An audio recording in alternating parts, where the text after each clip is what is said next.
Now, for opposition, I would request Mr. Akshay Kumar Jha to brief in 2 minutes. Thank you speaker ma'am.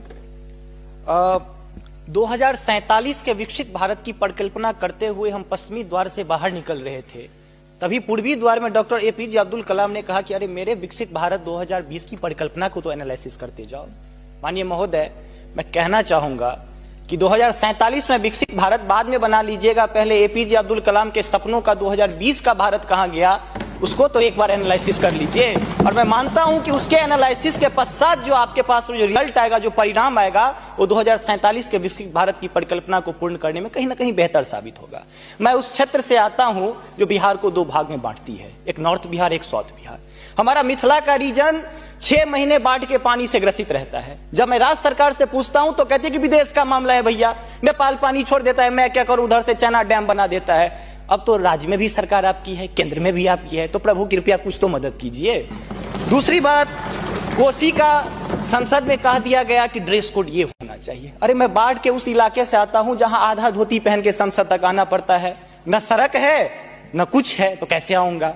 उसी क्षेत्र का एक नंगा बच्चा हमसे कहता है कि साहब मैं बाढ़ से ग्रसित हूं, और दक्षिण बिहार का एक बच्चा कहता है कि मैं सुखाड़ से ग्रसित हूं, मेरे पास पीने के लिए पानी नहीं है। बीच वाला एरिया कहता है मैं नरसंहार से परेशान हूं। तो बिहार की एक परिभाषा बनती है कि उत्तर में बाढ़ है, दक्षिण में सुखाड़ है, बाकी जो बचा नरसंहार है, यही बिहार है।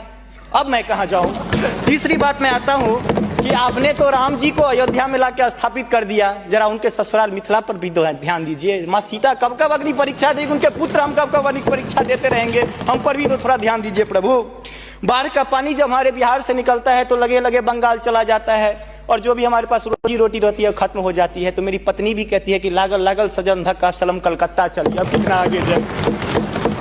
आगे आते हैं, और पर्यटन की पर्याप्त संभावना है। एक बार आप कृपा करके देखिए, पर्यटन मंत्री बैठे हुए हैं, अब ताजमहल मुमताज महल की याद में बना, आपने उसको 7वां अजूबा में शामिल कर दिया। अरे हमारे यहाँ गया में दशरथ मांझी छेनी लेके पूरा पहाड़ तोड़ दिए, इससे बड़ी और क्या बात हो सकती है। उसको पर्यटन के लिए रखिए।